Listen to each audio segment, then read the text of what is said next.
You'll do as I say." She said that to me as she was about to make a request. Having unintentionally seen something of hers, I was overwhelmed by guilt, or something similar. I had no choice but to listen to her. How did this happen? Well, my name is Tyler. Currently, I run a quiet coffee shop on the first floor of a building. When I say coffee shop, I'm not talking about the trendy ones serving flashy-looking drinks, but rather the ones that specialize in coffee, essentially, old-fashioned coffee houses. I've always loved coffee. Before I realized it, I found myself running my own place.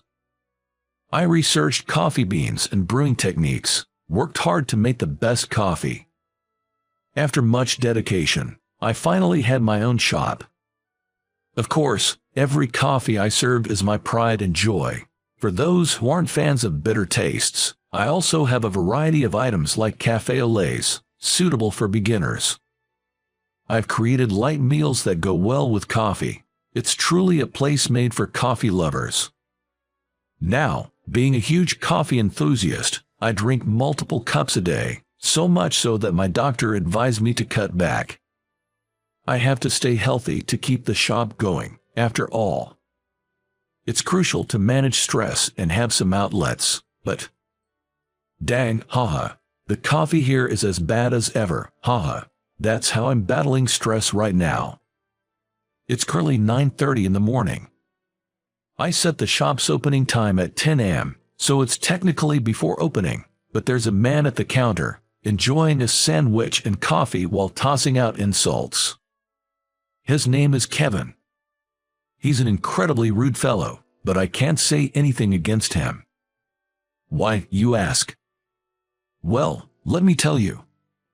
Kevin owns the building where my shop is located. If I upset him, there's a chance I might get kicked out. I've seen tenants being evicted before, and I've only had this shop for about a year. Moreover, this guy always comes before opening hours. I don't have to worry about weird rumors because of that, but it's still unpleasant.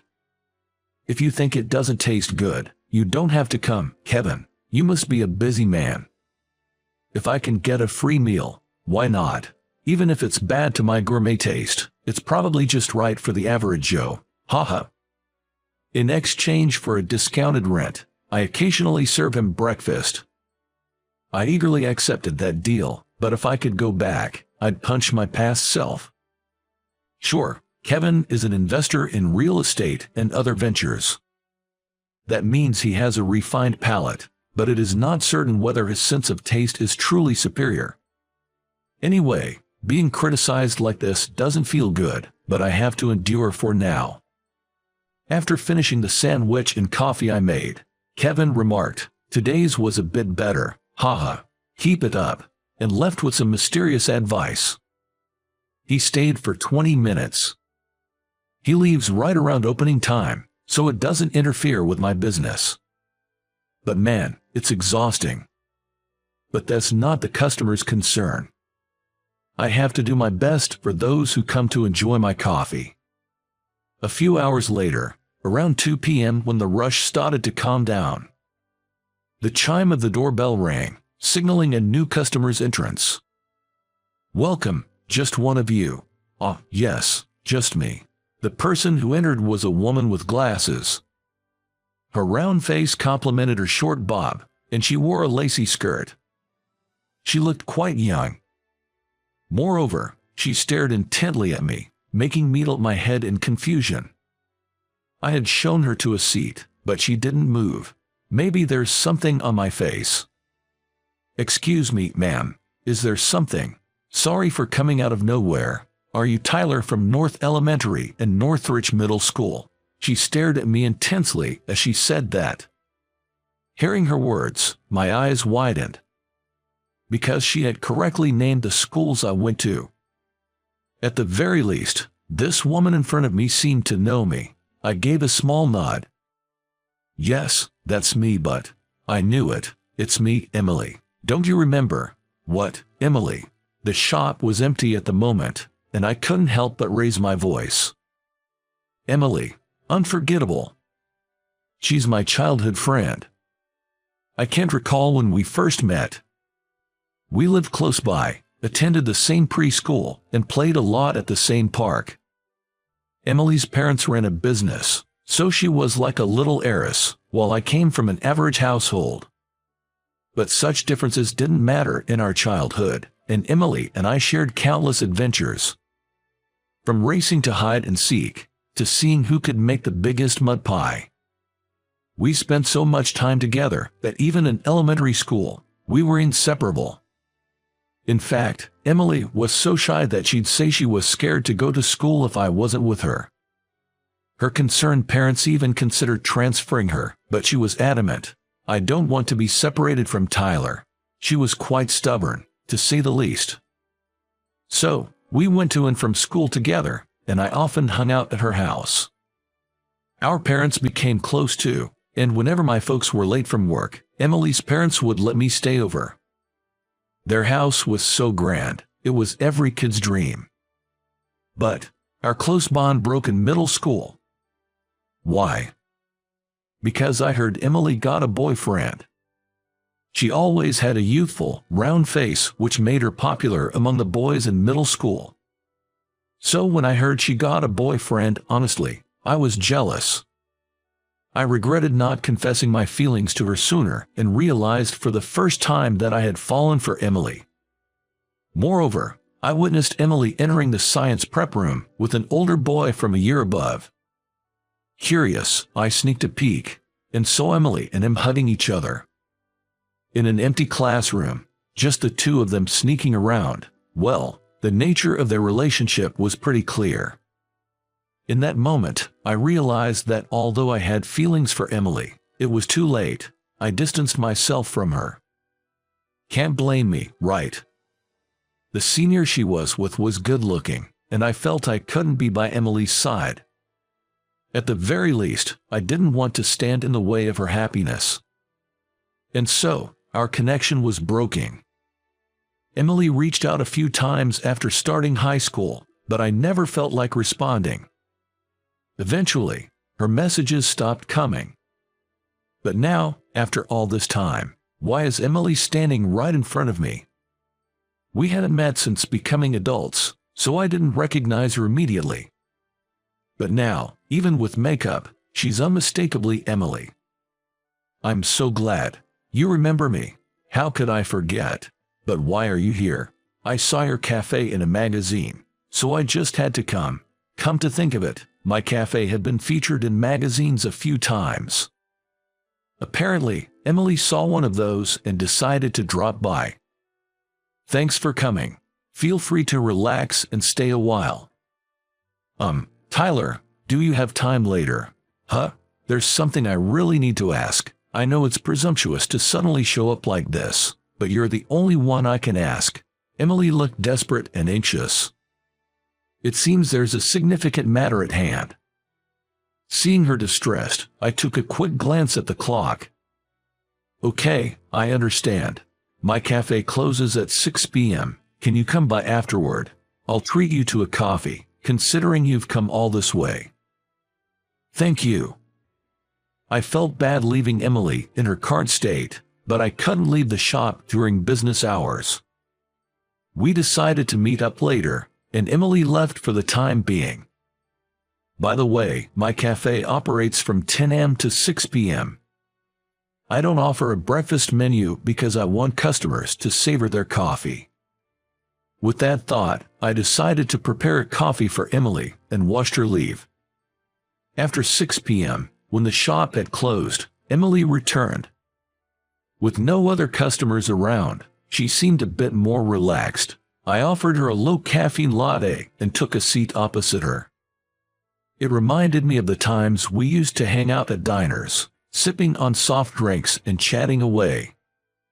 But now, there wasn't time for nostalgic conversations. She looked too troubled. So, what did you want to ask? I know it's a strange request, but please, will you pretend to be my boyfriend? What?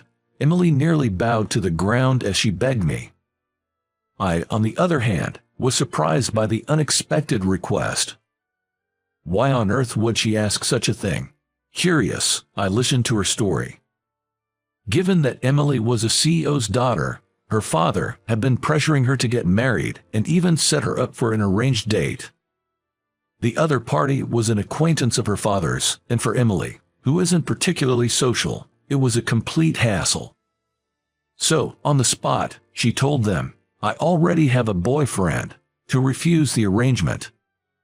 However, he said he fell for me at first sight from my photo and wouldn't take no for an answer. He said I could bring my boyfriend, and he'd be willing to talk. I'm kind of in a bind now since I said I had a boyfriend. Sounds like quite the assertive guy. Please, just this once, Emily pleaded, bowing her head again. Sure, I've known Emily since we were kids, and if asked about our past, I could easily talk about it. It might even be easy to play along. An image of Emily's dad flashed in my mind, but seeing Emily right in front of me, desperate, I posed a question. Don't you have a boyfriend now? I remember you had one in middle school, or at least some guy friends. What? No, I don't. I've never even had a boyfriend. What? Emily looked shocked, but I was even more surprised. I was sure Emily had a boyfriend in middle school. But when I mentioned that, did I ever say I had a boyfriend? But, what about you and that senior in the science prep room? Oh, that, Emily was surprised that she was being watched, but the person she was meeting with at that time was her friend's boyfriend, and they were discussing a friend's gift. And when she almost tripped, the senior caught her. That's what I had witnessed. So that's why you suddenly became distant in middle school. Well, I thought it would be problematic if there was a misunderstanding. Right. I had never heard directly from Emily about having a boyfriend. Just got that notion from mutual friends and the situation I had misunderstood. Back then, I was so shocked, I didn't even try to clarify. What's that? I was so hurt at the time.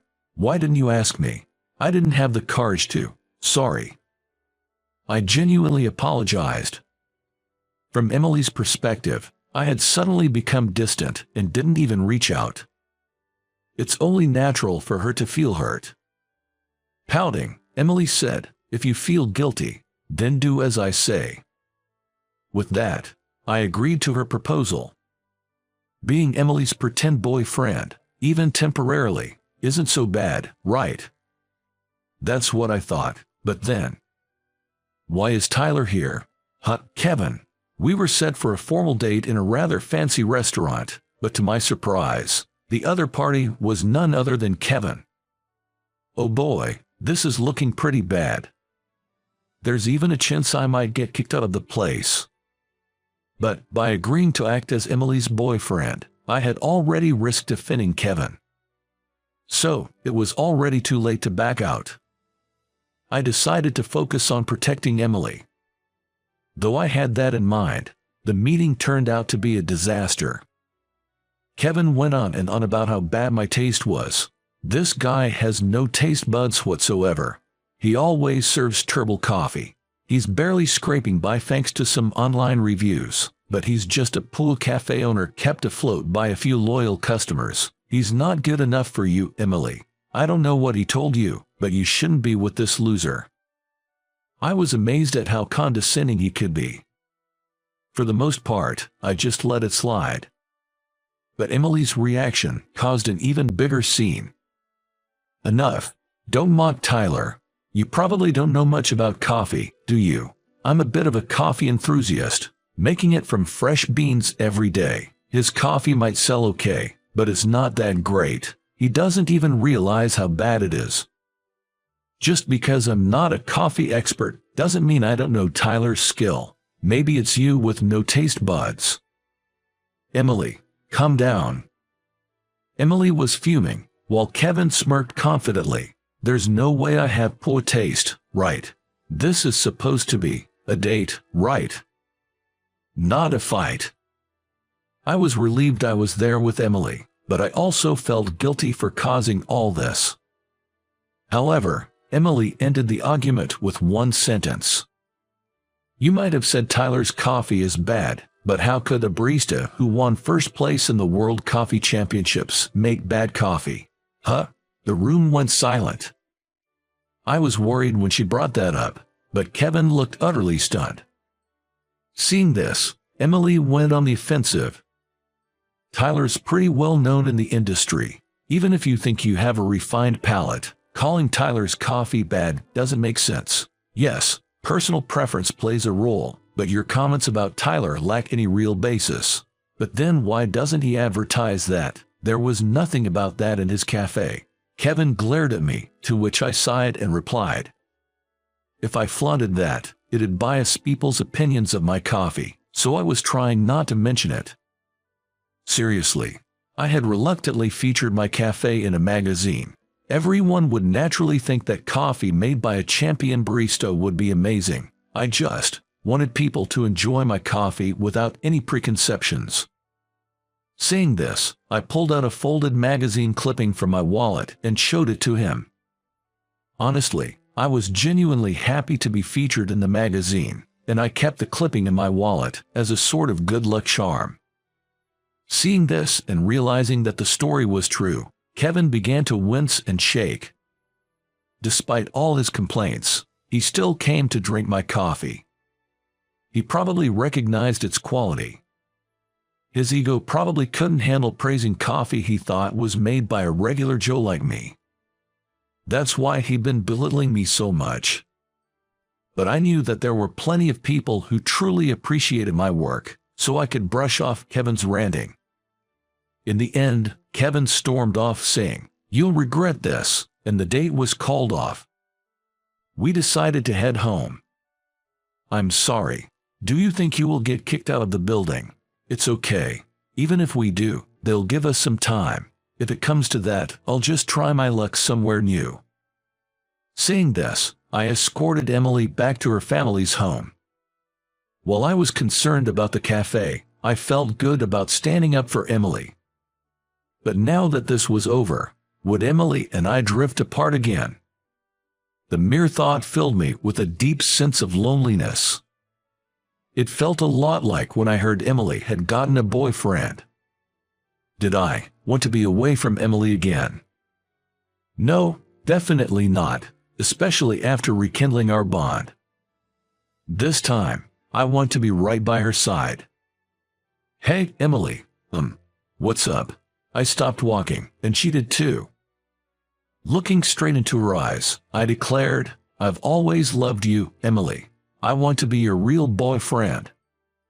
Though my heart was racing, Emily, tears in her eyes, whispered, "I've waited so long to hear that," and she embraced me. Despite my romantic confession, our surroundings shifted dramatically after that. First, after confessing, I immediately headed over to Emily's parents' home to greet them after a long time and to get down on one knee, saying we're officially dating now, so please don't bring up any arranged marriage talks. Her parents, especially her father, were pretty furious that the date had been disrupted. When the main culprit turned out to be me, he didn't seem to change his opinion. Well, he's a CEO after all. He probably wanted his daughter to marry someone of appropriate status or wealthy. However, Emily secretly recorded the whole encounter with Kevin during the matchmaking and played it back, saying, "Dad, you really can't judge a person." Hearing Kevin's rude remarks, Emily's mother chimed in, "If Emily has to marry someone like that, I'd rather she be with Tyler." With that, we gained an ally. In the end, her father gave in, and we were allowed to date. As for the cafe I was worried about, I didn't get kicked out. Actually, Kevin was no longer the owner. Emily's father, as a way to make amends, bought several buildings owned by Kevin.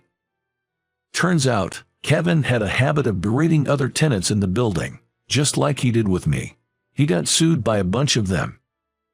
The settlements put a significant dent in his finances.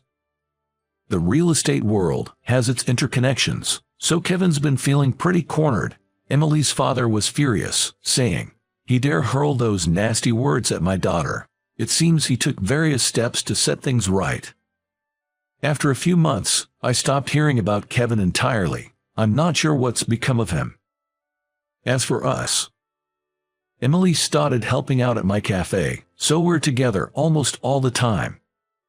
Though we've only been dating a few months, it feels like we've known each other forever. We've even talked about getting married on our first anniversary. Why not marry right now? We want to enjoy our relationship a bit longer, that's all. For now, I just want to be la vie de vie with Emily. In a few years, though, we'd be married, blessed with children, and the cafe would be booming.